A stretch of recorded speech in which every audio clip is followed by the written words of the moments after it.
Stunning. The beautiful headdress of a great crested grebe on a pool in the Mendips. But it is a bird that spread egg all over the faces of the entire Springwatch team.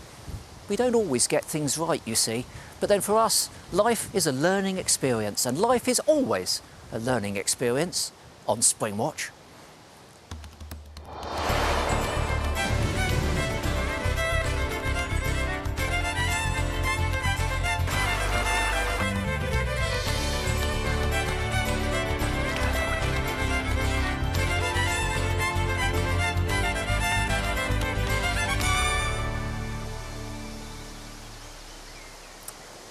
Hello and welcome to Springwatch 2020. It's quite a stormy evening down here in the New Forest, but I've got a smile on my face because when I came out into the garden this afternoon, I saw my first hobby of the year.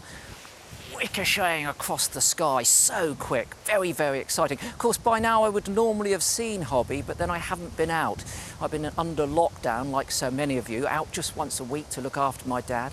And we've all been having to make adaptations this year, change our lifestyle. We've changed the way that we've made Springwatch. And today we're going to concentrate on the adaptations that the natural world makes in order to survive. And it does so in many ways. I mean, sometimes it takes a year, 10 years, 100, 1,000, a million years if they're evolutionary adaptations, but sometimes they're simple behavioural adaptations that can get species through just the next hour of bad weather, like our birds down in the West Country.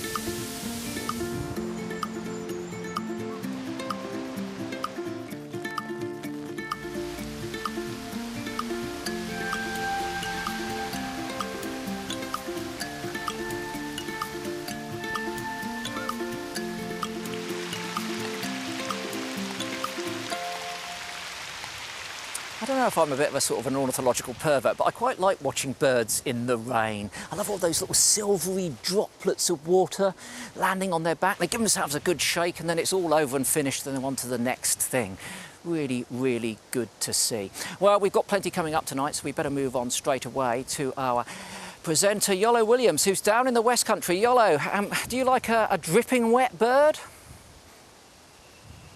Well, I'm actually up in mid-Wales, just not far from the border with England, with the Welsh Marches in. Do you know what, Chris? So far, touch wood, we have been very, very lucky. We've avoided the torrential rain that you have had down south. And I've had a cracking time earlier on, actually, just looking at some of the photos and videos that you, the viewers, sent in to us. And I particularly enjoyed this one. It's a leaf cutter bee nibbling away at a rose leaf in Chloe Langton's garden. She'll carry that away and build a little cell-like nest with that. And bees are fascinating. I'm going to be looking at bees in more detail later on tonight. And joining us all of this week, of course, is Ellie Harrington, the wonderful Ellie Harrington down in the Cotswolds. And Ellie, I know you're one. You love your bees. I do love bees. It's Ellie Harrison, but I'll take whatever you want to call me. This is also a site that's fantastic for butterflies, but that's not what I'm looking for tonight. I'm on the trail of one of our most elusive top predators and one that's well adapted to aquatic life at the bottom of the valley here. Tonight, we're joining Gillian in Cornwall, hoping it's not quite as wet as it was last night. Yes, I'm glad to say it isn't. And Ellie is after semi-aquatic mammals, and so am I. Of course, I'm down at Cornwall Beaver Project, and we've had such an amazing time learning about these incredible animals, how their feeding behaviour, how their dam building behaviour helps to create an amazing wetland habitat. And the weather has been a part of this story. So the last 2 weeks that we've been here, we've been on the tail end of a drought. Last month, May, was one of the driest months on record, certainly in England. And it was amazing to see how these really resourceful animals have been securing this precious wetland habitat, this refuge, not just for them, but also for all sorts of other animals. Now, every day we've been coming down here, we've been really fascinated because as the water levels have been dropping with the dry weather, we've noticed how they've been slowly building up under the cover of darkness, this little ridge here, and it's holding in this pool of water. Now, you might remember last night we had a little bit of rain, and boy, did we have rain after the show. We had a month's worth of rain overnight last night. So this morning, this is what we saw. The beavers have opened up this channel over here, so it's now streaming down through the pool. And I don't know if you can see that there. They have opened up 2 more channels, and that's letting the water flow out in a gentle trickle rather than inundating the place. And it's also meaning that their beaver pond isn't flooded, their dams aren't breaching. So of course this is a huge benefit to them. It's also a benefit to the people downstream from here, because this project is a community-funded project together with the Cornwall Wildlife Trust and the University of Exeter, and it's because the communities down there are very prone to flooding. So this incredible animal, these amazing adaptations, can respond to these really rapid changes in their environment. Now, later in the program, we're going to be looking at how this project is actually based in a working farm, Woodland Valley Farm. And the farmer, Chris Jones, routinely brings his cattle down here every few months to graze right here in the beaver sanctuary. And we're going to find out how even the cattle sometimes can attract lots of other wildlife. Actually, I should say their dung will. So it's not going to be glamorous, Chris, but somebody has to do it. Gillian, you know me, I'm always happy to delve into dung. You're bound to find something in there. Lots coming up, therefore, in our programme tonight. But let's get back to those great crested grebes, because we've got some explaining to do. We can go live to them now. As I mentioned before, they're on a pool down in the Mendip Hills, and there is one of the pair on what yesterday we were calling a mating platform, but things have rather changed today, I'm afraid. We've been watching them throughout the course of the day, and I have to tell you that at 11:27 this morning, it went from being a mating platform to a nest. Yes, here they are, look, tending their nest, adding reeds to it as the water levels were rising.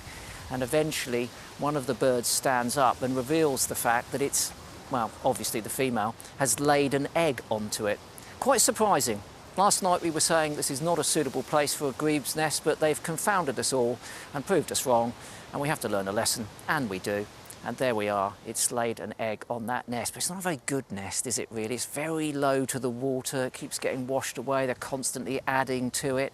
And look at this, on a couple of times today, the egg has rolled right to the edge of the, well, I won't call it a nest, the platform, the shabby platform of reeds that they built there. And eventually, one of the adults thinks, well, I'd better do something about this. I'll pull it back in. But before it does, just look at the way that the egg is half blue and half white. And we think this might be because it's been half submerged in the water.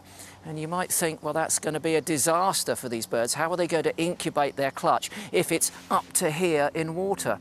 Well, in fact, it's not going to matter, because the structure of grebe's eggs is different. Their shell and their membranes mean that they can take inundation from water. It doesn't let the liquid water in, but it allows the water vapour in so the egg can breathe. Now, in the 1980s, scientists in America did some tests where they replaced grebe's eggs with chicken's eggs and found they failed pretty quickly. The water soaked into them, they bloated and died. But those grebes have got special adaptations which allow their eggs to survive. So, we got it wrong about the nest, but there's an interesting fact about the eggs. Let's move swiftly on, shall we, to the coots. Let's go live to the coots. And I can tell you that this is very definitely a species that we've learned a little bit about. You've got one of the youngsters here. There were 6 surviving, and that adult is obviously doing a bit of feeding. It's probably breaking up that, yet it is, it's breaking up that vegetation and giving it to that youngster. And the youngsters are being tended by both parents at the moment.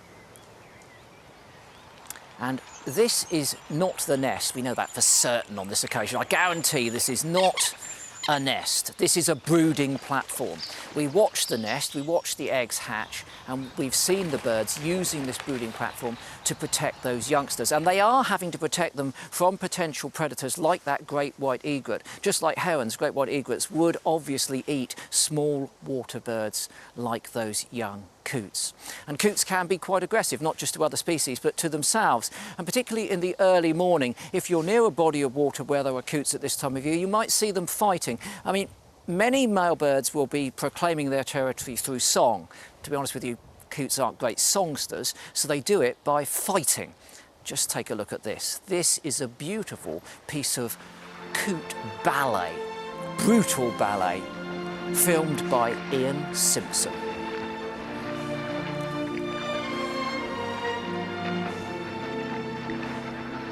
You, sir, are a blackguard. A blackguard? You call me a blackguard? Cad. You're a bounder, sir. You blighter. You absolute blighter. Takes one to know one. You mumble crust. Mumble crust? You call me a mumble crust, you tallow catch? You Yaldson. Get out and never darken my waters again with your grubby coot feathers. Sorry about that, I got a bit carried away with these sort of Shakespearean insults, but what a battle that was. Absolutely fantastic, Ian Simpson. Top filming. Let's go live to another nest, and this one is a real treat. It's a Chetty's warbler. Nestled right down in the vegetation. Tricky to find the Chetty's warbler nest. A very deep cup, so you can't see too much from this side view, but if we peer in over the top, we can see that this nest has got 4 freshly hatched chicks in it. And Chetty's warblers are an exciting bird, I think. Yeah, they only colonised the UK in 1973, first breeding in Kent after a range expansion which saw them moving up through Europe. And retrospectively, we think this was due to climate change. You can hear them singing there. They are a little bird with a very loud voice. And what's unusual is that they're resident migrants. They don't migrate further south. They stay in the UK throughout the year and they sing throughout the year. And they've got this explosive song which they shout from the brambles, always makes you jump out of your skin. And I remember, must have been about 75, 76, finding my first Chetty's warbler's nest. I was tremendously excited, searching through the reeds on the lower Itchen, and I peered in through the reeds and saw these beautiful brick red eggs. Look at that. Oh, can you imagine being 14, 15 and seeing that? It's the best bird's nest I'd ever seen. No other British bird lays anything like this at all.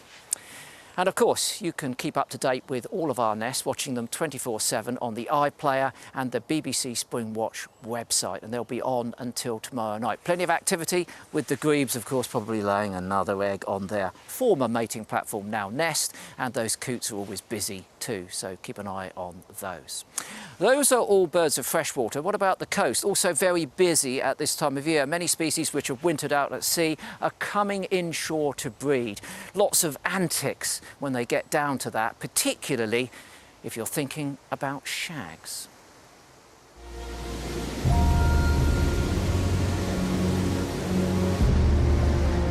Land's End in Cornwall can be a brutal place. Pillars of rock stand tall against the onslaught of the Atlantic Ocean. In January, one of Britain's seabirds braves the winter storms.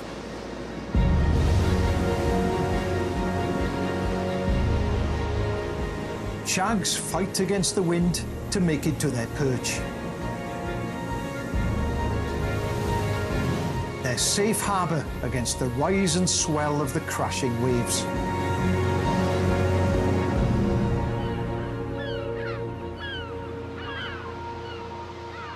With the passing of the storm, spring is on its way. Shags are generally solitary birds that largely hunt on their own, catching fish up to 45 metres below the waves, one of the deepest divers in the cormorant family. The March tides bring warmer weather. For the shags, it's a sign. Mating season's here. A perfect time for a makeover. During their breeding period, shags sport a bold tufted crest. A strong look for the season. Together with an extra glossy coat, a shag must look its best to attract a mate. And for this pair, it seems to have done the trick. The sheer granite cliffs rise 60 metres from crashing waves. Their cracks, crevices and ledges offer a perfect perch for a young pair of shags to call home. And now they're busy gathering nesting material. It's a team effort, with both male and female birds helping to build the nest.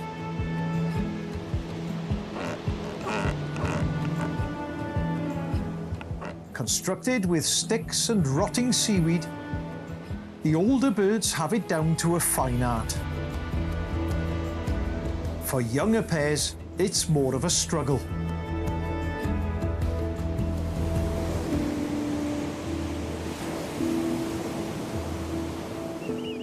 It's early April, and the pairs have begun to lay. A risky move in such an exposed location. Both parents must do their best to incubate them. No mean feat on such a precarious perch. The nests need constant upkeep. Whilst some birds are at sea, homes are left unguarded. An opportunity for a thief. The nests are crucial for keeping the eggs safe, and hers could do with a bit more work. So whilst the coast is clear, this plucky bird makes the most of a chance to steal some prime nesting material.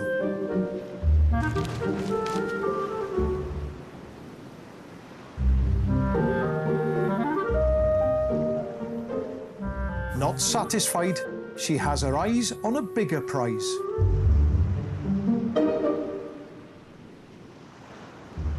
Perfect.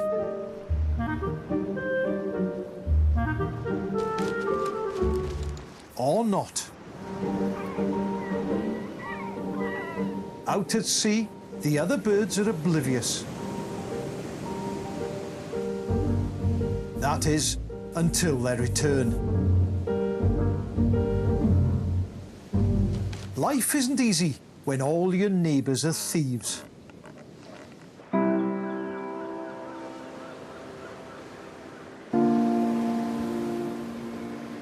It's May, and after 30 days of incubation, new life.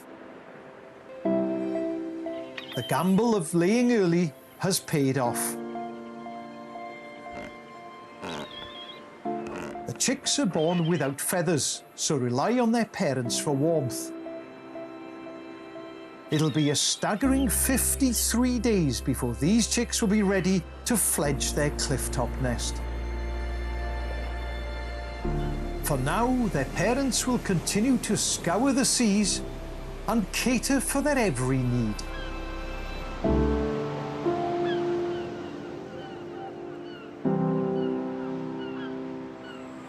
Beautiful. I love a shag in the breeding season. That beautiful bottle green plumage, the yellow eye, the little punky crest. I think they're really underrated as a British bird. They're so beautiful. They're one of my favourite things to go and see on the coastline in the summer. And it just so happens I've been waiting all series for this, but I've had a shag skull in my pocket this whole time just to have a look at that. And I also have in the other pocket a cormorant skull. Now, normally cormorant skulls are a little bit larger than the shag. I think this one might be a juvenile here. But you can see how streamlined these skulls are. They're perfect just for diving into the waves like that. I mean, it's perfect, isn't it? They're not going to injure themselves because they're just so streamlined on their skulls when they enter the water. Right. And they've got that little hook there, look, for catching the fish as well. Yeah. And then they've got a serrated tongue for grabbing them inside. They really are amazing birds. But when you think of diving seabirds, the species that might come to mind are things like gannets or perhaps our auks as well. Now you can see these gannets here, and they plunge into the water from quite a serious height, and it gives them more momentum so that they're able to get down to deeper depths. And our auks here, we've got a puffin, and they are, well, they struggle a little bit in the water. They're really using their wings to propel themselves forward, using a lot of energy expenditure.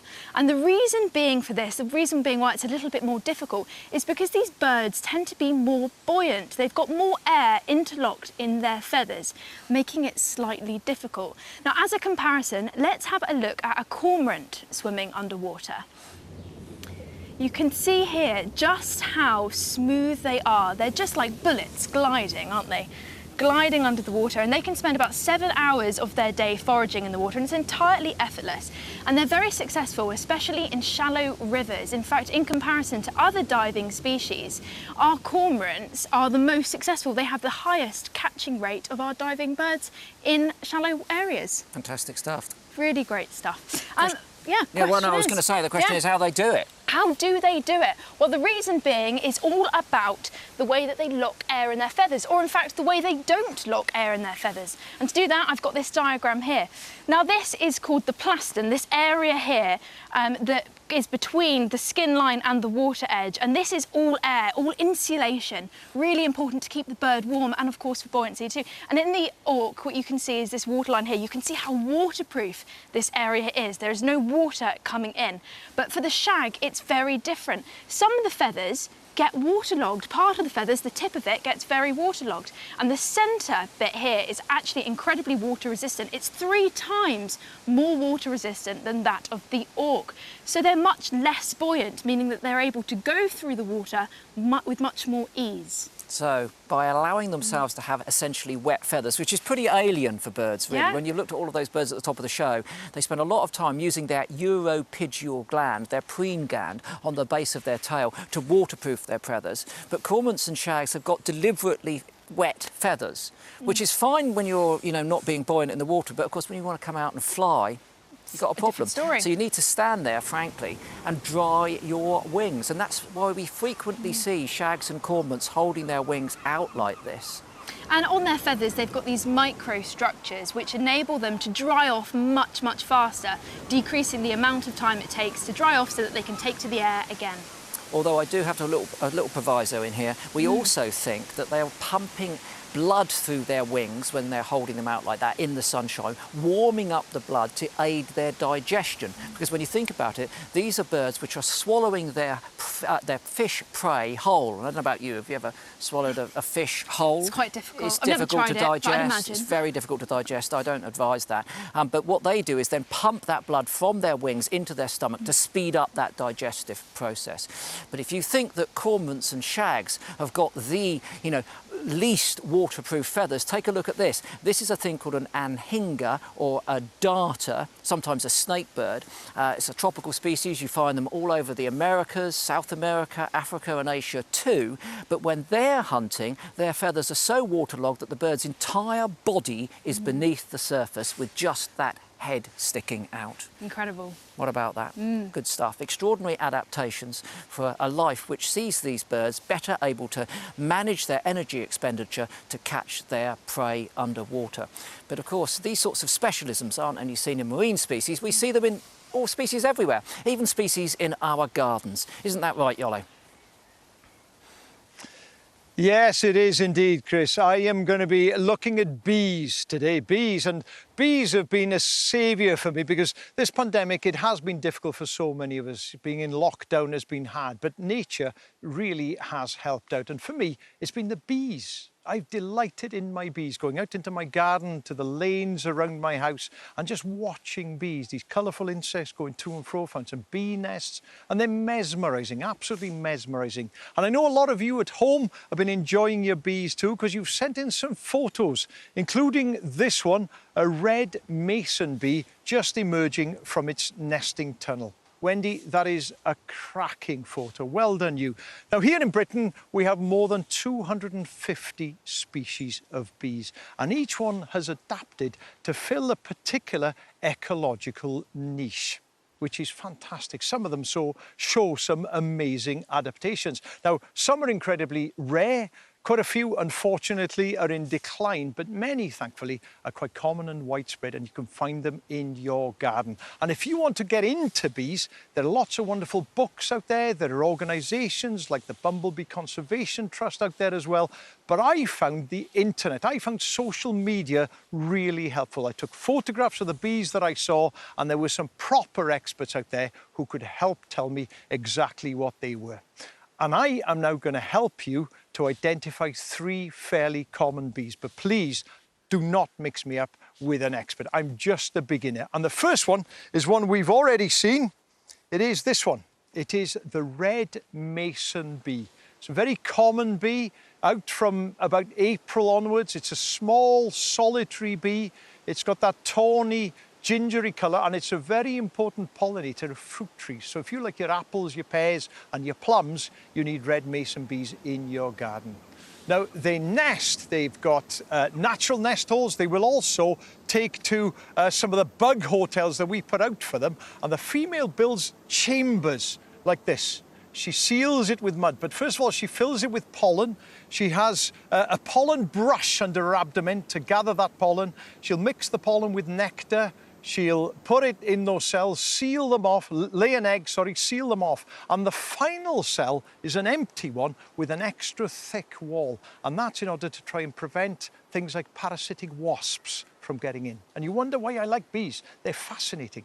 The next bee I'm going to show you, it's a bumblebee, a very common bumblebee. It's the common carder bee. It's a lovely gingery coloured bee. They vary a lot, but it's basically ginger with striped abdomen there. And these are around from early spring right through until summer. And in the south, they have 2 generations. That's why they have this long flight period. Why a carder bee? Well, because they weave leaf litter together to form their nests. And whenever I found nests, it's usually been at the bottom of tussocks of grass, and in there you don't get hundreds of bees. You might get anything between maybe 10 and 60 bees. They also have incredibly long tongues, and this is an adaptation for them to reach the nectar in long bugle-like flowers. Flowers like primroses, flowers like ground ivy, bugle, bluebells, so they're able to reach the nectar that most other bees can't. Another adaptation. Fantastic things, bees. Now, bee names, right? Some of the bees have got fantastic names. There are cuckoo bees, there's a wool carder bee, and the Welsh name for bumblebees is cachgi bwm, which sounds like a swear word, and Welsh kids love going around going cachgi bwm, because it's a proper name. But the prize for the best bee has to go to this one. Is that right? Yeah, that's right. It's the hairy-footed flower bee. What a brilliant name that is. They show sexual dimorphism. This is the male here, that tawny colour, and that is the female. And they're very hairy, very dense hairs, and that means that they can appear earlier in the year than most bees. And of course, again, this is an adaptation because they can exploit the early flowers, things like lesser celandines, when there are very few other bees around. Now, why the name? Well, because they have hairy legs. It looks like feathers, and they use these to gather up pollen. And remarkably, they have this dance. Look at this. Scientists think it's kind of a courtship dance. Isn't that amazing? And do you know what? Next summer, when I'm at Ayia Napa, strutting my funky stuff on the dance floor, I am expecting to see at least 2 hairy-footed flower bees there. Bees, amazing things, interesting, colourful, and of course, essential. Without bees, we probably wouldn't be here. Incredible things. And those bees had adapted to exploit a glut of food in our flowers, the pollen and the nectar. And you'd expect to see bees in your garden. But a pine martin in a shed in Knoydart in the west of Scotland, well, that is something I really wasn't expecting.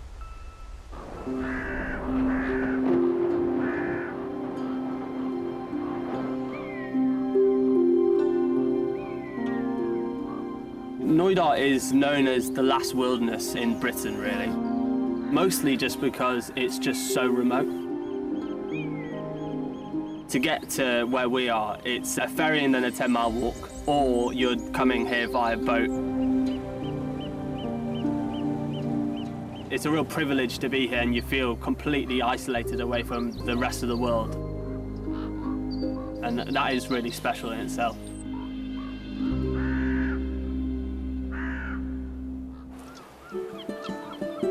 We've had a house on Knoydart for about 8 years now.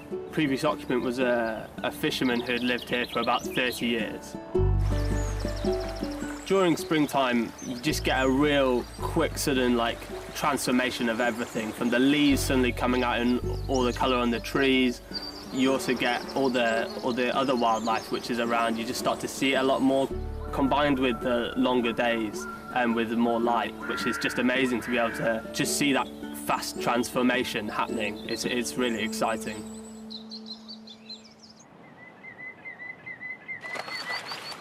There's a real range of wildlife, and I'm sure there's stuff which I haven't even seen myself as well. It's a big seal colony. There's about maybe sort of 10 or 15 of them. They are quite playful. I mean, you'll see that they're more lazy than playful. They're sort of just lying out on the rocks and snoozing. But when they're on land, they're either fast asleep in the sun, or they're sort of bananaing, where they go and look like a banana on a rock, which is quite funny.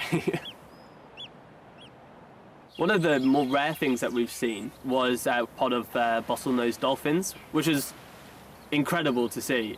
We were discussing whether actually during this lockdown period, whether less traffic on the sea has allowed them to come into the sort of one of these inner locks and lock horn, and then you could just hear sort of across the lock just this pff of their spouts going up.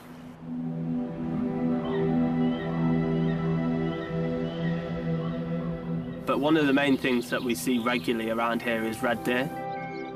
Every evening almost we'll see them come down off the hill in the nice evening light, so you can sit there with a glass of wine or something and watch them walk across, which is awesome. But I think there's something really nice about the way they blend into the landscape so well. When they're sort of up on a ridge line and it's sort of just a deer silhouette, I mean, that's pretty spectacular anywhere in the world. So yeah, it is pretty awesome to see that. But the most special thing for me, living here in this barren and mostly treeless environment, is the animal that has taken up residency in our old tool shed. A female pine marten I call Prue. In the barn, she made a little hole in the back where she's able to sort of get access in and out of, and then she's also found an old piece of insulation, which is probably the warmest part in the whole of Knoydart for her. She's torn out a little hole and burrowed into it, so then she can sort of curl up, and that's sort of nice and warm for her. I actually sort of took this as an opportunity as a cameraman to install a camera inside that nest, and as a result we've been able to see inside sort of the private life of a pine marten, which has just been amazing, because it's not something which you see very often, and we could sit there and sort of watch in the evening and watch her snuggled up. So it's been really, really incredible to be able to see that. She's quite cheeky. I mean, she'll look at you like tilting her head, asking for food. They are very elusive and quiet animals, but actually, because I think she's never had a negative viewing of us, she's definitely curious. You can see her sort of looking, and she's not quite sure what I am, but like realizes that I'm not a threat or anything, and then is very relaxed around me, which is amazing.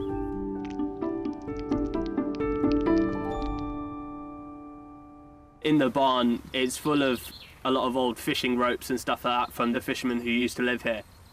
It's just a perfect habitat for little voles and mice, so for her, she lives in there, and then probably she hunts in there as well.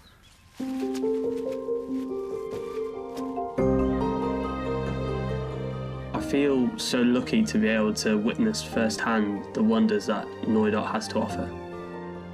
Getting to this wilderness may be a challenge, but the rewards are simply breathtaking.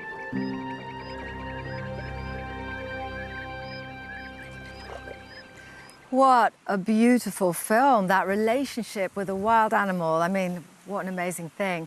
So, of course, I'm here at Woodland Valley Farm, and this is an amazing opportunity because this is a working farm, it's a dairy farm, an organic farm, and of course, where you have cattle, where you have livestock, you have plenty of this. I mean, dung. Now, why it's a good opportunity is because it's an organic farm. There's no pesticides to get in the way, so there's loads of invertebrate life that is attracted to this stuff. And we're going to dollop lots of it out here because we're going to have a little bit of a rummage. Now, I told you it wasn't going to be glamorous, and I was not lying, was I?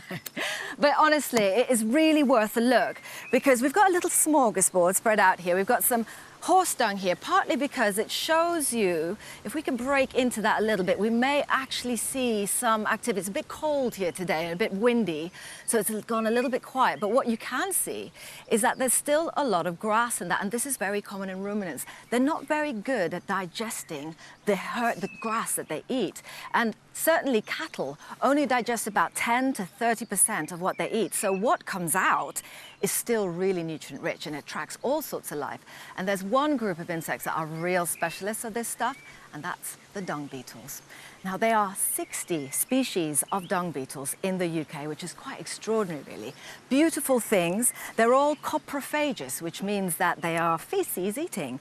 And they have this incredible diversity, but all of them have this same body shape, these stout bodies, short legs. And the reason why they're designed like that is because this is the world they live in. They've got to find a way to break into this very thick substrate and work their way in. So this is what you tend to see, is they will land on a cowpat and work their way over it, just like you see this one doing. And when they find a little weakness, a little opening, they will push their way in. And you get a really good view of how they use their bodies, their heads, to move that away, and they start to tunnel in. So that is why they're built like this, these really stout bodies for heavy lifting. And it's not just individually that they do heavy lifting, collectively they do, because it's estimated that in just 1 year, cows produce enough dung to cover an area the size of Greater London. So they really do offer us a very important service. They do loads of other stuff as well. They help to keep livestock pests down, things like redworm and botfly. So loads and loads of real benefits to all sorts of creatures. Now, of course, when one species moves in, well, another follows, and another, and it becomes a whole world in a cowpat. And we decided to run a little bit of an experiment right here at the farm. And we ran this time lapse to see how quickly the insects would start to colonize and find their way to a cowpat. And you can see it's absolutely buzzing with life. This was filmed on a much warmer day than it is today. But what was interesting was the question of how do they find it in the first place? Now, I have to tell you, being this close, the answer is pretty simple. It's smell. But it's very complex, because a piece of dung like this will be emitting a whole sort of family of chemical compounds. Up to 64 different compounds have been identified. And just like their bodies are built for moving in this, their bodies are also built for smelling or finding and detecting this. And that's all in the antennae. So they have these beautiful structures. They're called lamellate antennae, big, flat, sort of finger-shaped things, and they are covered in sensilla, which are sensory hairs, thousands of them, which they use to detect just minute traces of these chemical compounds. And they can do that in sort of minute gradients as well, minute concentration gradients. So an incredible sensory ability that they have. Now, how they actually do this is quite an interesting technique. And we've got this little diagram here to kind of demonstrate. So what they have here is, this is sort of signifies the cowpat up here. And just as it moves sort of downwind, it will fly into the plume. And as it gets to the edge where it starts to get less and less concentrated, it will turn and fly back in and will sort of zigzag its way back and forth until, bingo, it finds the cowpat. So another example, an exquisite example of this incredible fine-tuned design in nature. So beautiful, in fact, that scientists are trying to replicate this and build robots that can detect gas leaks out in the open air. And I'll tell you what, good luck to them. So my cowpat just had a dung fly lying on that. It's so easy to find, but the animal that Ellie is looking for is much, much harder to track than that. That's right, I'm on the trail of one of our most elusive predators, and one that's well adapted to aquatic life. It doesn't seem particularly watery up here, but down at the bottom of the valley, over the hill there, is the River Frome and the Old Canal. Now, when I was growing up around here, there weren't otters. Around the time that I was born, there was a ban on hunting otters. And in my teenage years, they banned the chemicals that were inadvertently running off from farmland, poisoning the rivers. And it's taken decades, really, for them to recover and for the fish to come back. So I was absolutely delighted when I came back to the valley to live that it seemed the otters had too. That doesn't particularly mean they're easy to spot. They are a top freshwater predator, well adapted to land, but particularly well adapted to the water. They've got a very streamlined body, thick fur which insulates them, and oil in that fur which is there to keep their skin dry. They've got large lungs which allows them to hold their breath and hunt underwater for quite some minutes, and they can slow their heart rate right down as they do it. Now, we know they're here, but we don't think that they're resident. They've got everything they might need in the valley here. They've got lots of fresh water, clean water, vegetation along the edge of it, which is where they would be able to safely raise their cubs. But there's a little bit of a Goldilocks issue with otters. If the river's too small, then there's not enough food there. If it's too big, then they're fighting a current all the time and using up too much energy. These are shots from down in the valley, the old derelict canal. You can see it's probably a little bit too dry for them to stay here for too long. But we did get shots of this otter spraint, and in it, a crayfish claw. And you can poke about in spraint and find out what they've been eating. We were lucky enough to get hold of some otter spraint today. This is a few days old, so you can't see too much in there. It's all pretty dry. But this one, I'm afraid, for anybody still eating, is fresh. This is last night's otter spraint. And if you look in it, you can actually see what they've been eating. This one's been eating trout and bullhead. Now, naturalists are a funny breed. They seem to delight in the smells of nature, and it's quite well known that otter spraint smells of jasmine tea, but I'm not sure I completely agree with that, so I'm going to stick my nose in the bag. It's not great. It's not great. It would be more noxious if it was American mink. It's kind of a mushroomy fungus smell, not something I'd probably race to make a perfume out of. But the other reason we know that the otters are here, down to this footage that was shot by my father-in-law, Peter, when he was here staying with us. He was out walking the dog, Indigo, and came across this brilliant footage. Now, we sent this to Gareth Parry at the Gloucestershire Wildlife Trust, who's an otter expert, and he confirmed to us that they're using their well-adapted, sensitive whiskers to find food, turning over the stones, looking for sticklebacks and bullheads and things like that. Not to be outdone, I was sent a trail camera from the Springwatch team, and I've been given weeks to try and get my own otter footage. I've had the whole valley to play with, and well, take a look at what I managed to get. I think we're going to be surprised. First of all, I managed to get some canal flies. I'm sure you'll agree, top television hit right here. A squirrel, this is what you pay a licence fee for. Half a roe deer, this is really blue chip stuff.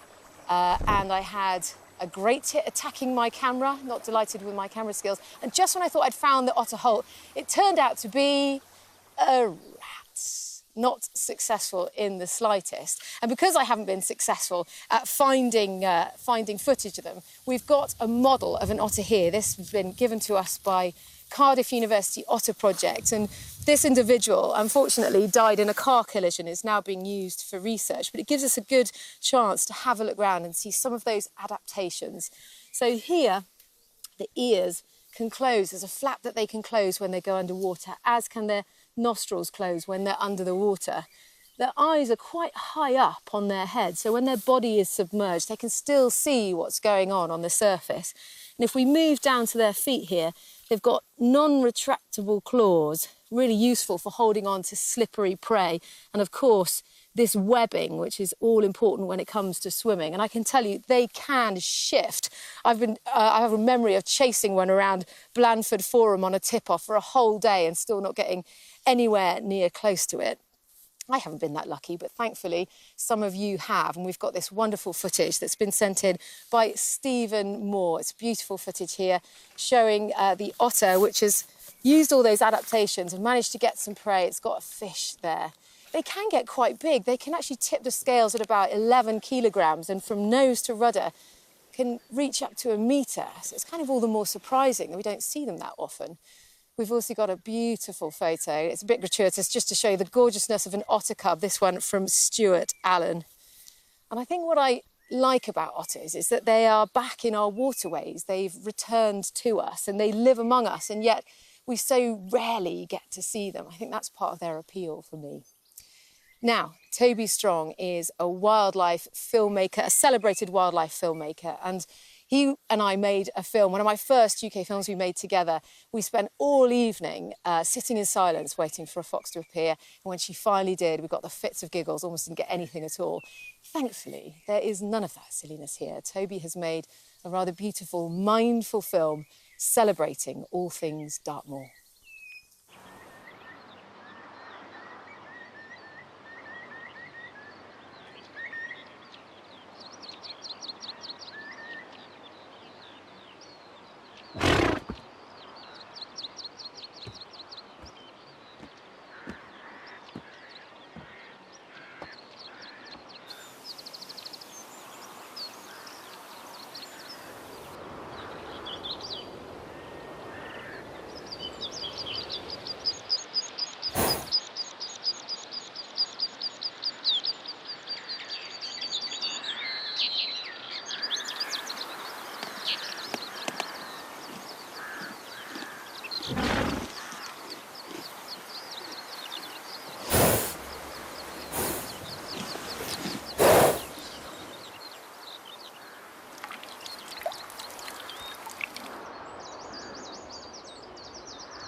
wild, rugged, primal, the landscape of Dartmoor. It's got a real sense of place. And nice to see those Dartmoor ponies, of course, essential components of that ecosystem, their grazing regime, just as the New Forest ponies are here.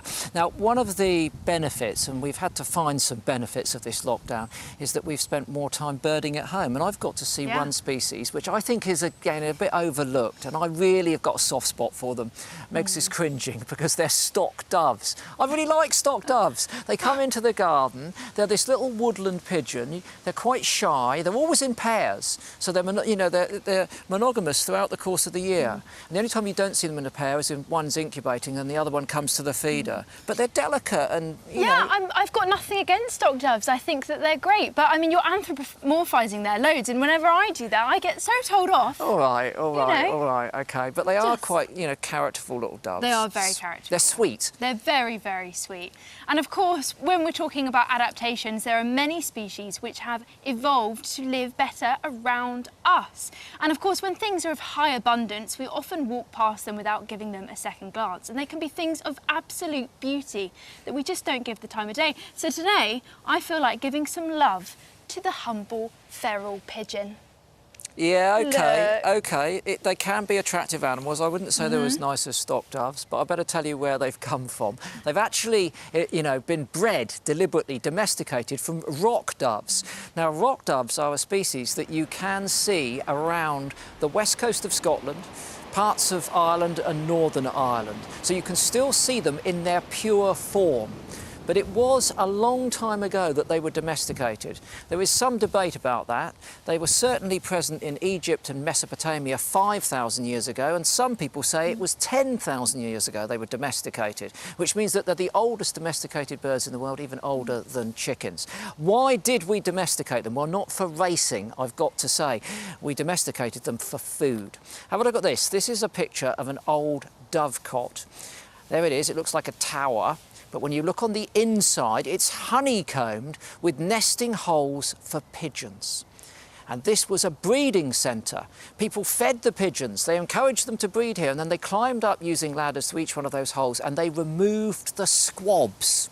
Yes, the little tiny pigeons, which are so nutritious that they were great food for paupers, people like us in the Middle Ages, and even later, actually, went on through to the 18th century. But now, of course, we know these domesticated pigeons have fled the dovecots and they're living at large in our cities. And they're extremely successful.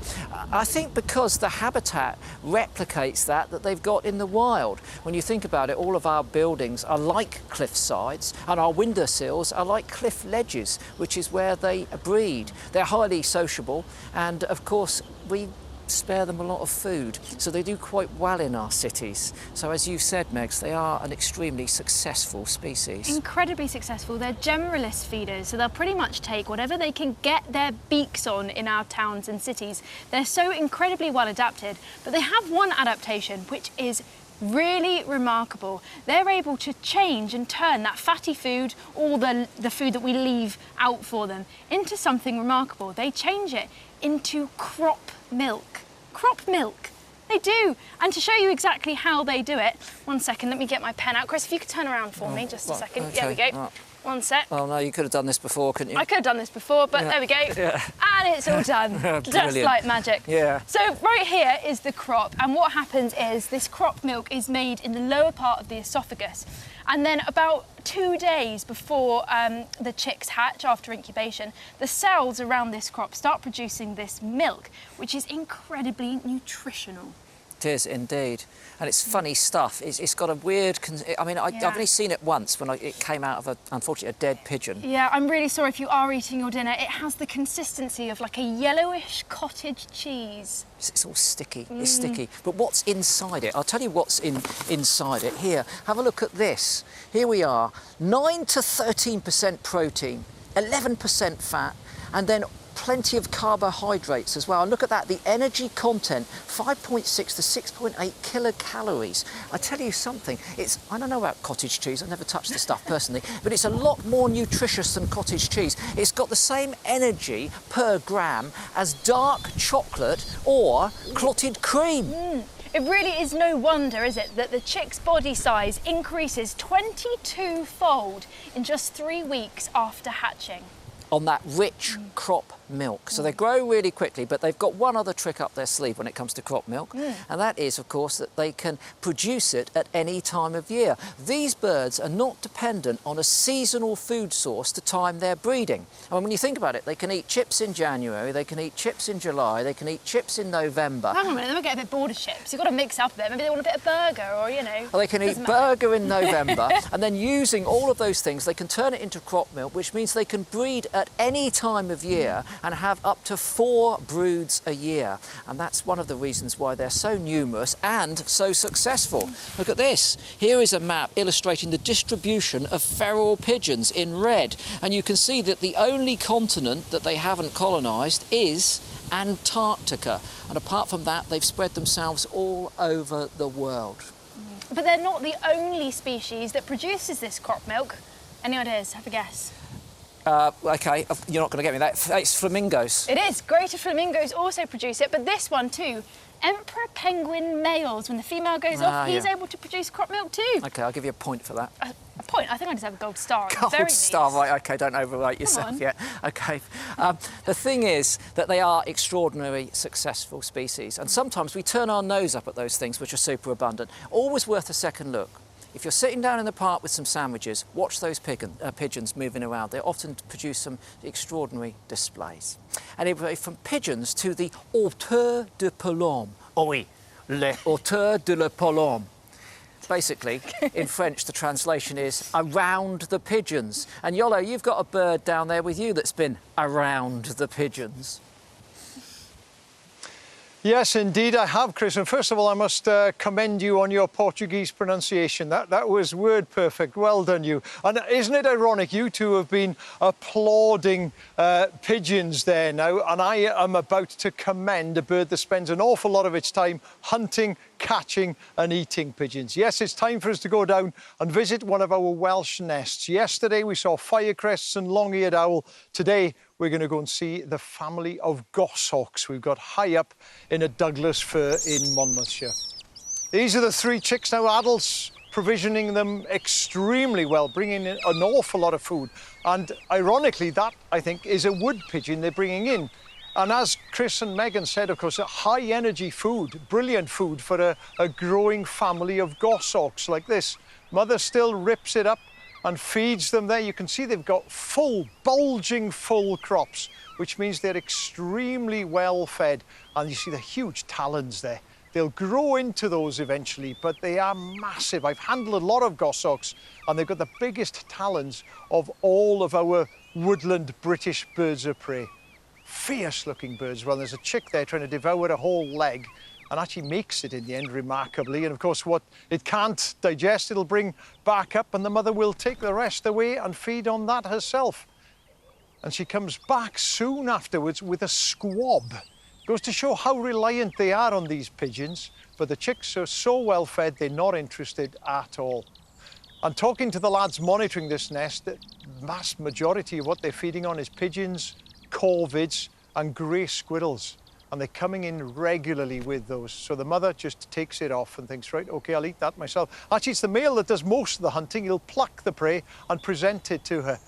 And they're now exercising their wings. They're walking around the perimeter of that nest. See greenery added constantly to it as well. There's been a big change, hasn't there, from when we first saw those chicks 2 weeks ago now. They were little bundles of white down then. And look at the feathers coming through now, the wing feathers, the tail feathers. And those chicks, what, they're about 4.5 weeks old. They first fly when they're about 40 days old. So they've still got a bit to go yet, 7 to 10 days left. And if you look at the irises on those chicks, beautiful bluey grey colour, gradually over time, those will turn yellow. And I recall when I used to do a lot of work on these birds up in North Wales, there was an old female, she was about 15 years old. She had a bright orange eye. She was an amazing, fierce looking bird. And whenever I went up to that nest, she would just stare at me like this. And I tell you what, she scared me too. But Chris, phantom of the forest, a goshawk nest with 3 chicks, doesn't get much better than that, does it? I'm giving that a 9 out of 10, Yolo, and I'm only saving the last one because it could be 2 goshawks at the nest. I mean, what a fantastic sight, absolutely fantastic sight. But then what about this? This is interesting. Here is a fox in a garden, a real opportunist. Keith Ross filmed this fox, and it's feeding on moths. Look at this.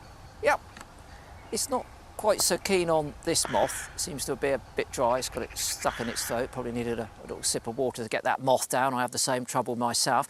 And these are tree bumblebees. But look at what they're doing. They're outside their nest, which is inside this brick cavity. Now, when these nests reach a certain temperature, maybe the bricks are in the sun, they have to be cooled.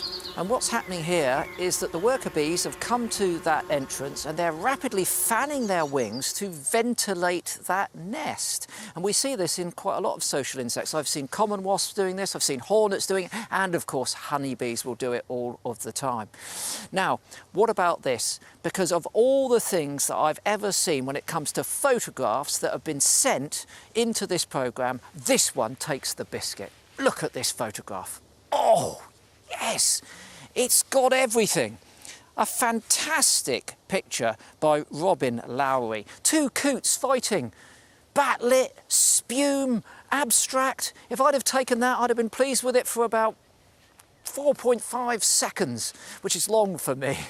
What a superb photograph, an absolutely superb photograph. A great way to finish the show, because I'm afraid that's all we've got time for today. More coming tomorrow, of course. What am I going to give you tomorrow? I'm going to give you some blonde bombshells. Blonde bombshells in the form of these very pale badgers. And I'll be tracking down the pine martins that have been released in central Wales. And for my final day, I'll be looking at how beavers could transform our ecosystems in the future. I'll be live from possibly one of the best sites in the world to see the large blue butterfly, and I'll be exploring their curious life cycle. Blonde badgers and large blue butterflies, how can you resist joining us at 8 o'clock tomorrow night? Well, you may be impatient, in which case you can catch up with Hannah Stitfall on social media at 9 in the morning. Megan and I are out to lunch at 12. Hannah's back at 5. And then tomorrow night, we've got a special programme on social media that's going to run from 7 until 8. So you can actually start Springwatch at 7 o'clock and then join us on BBC Two at 8 o'clock. I hope you have a nice evening, and we'll see you tomorrow at 7 and 8. See you. Bye-bye. The Open University is inviting you to take part in its brand new citizen science project, OU Pollinator Watch, created to help us discover more about insect pollinators. To find out how to identify a selection of insect pollinators and share your very own observations or photos, visit bbc.co.uk/Springwatch and follow the links to the Open University.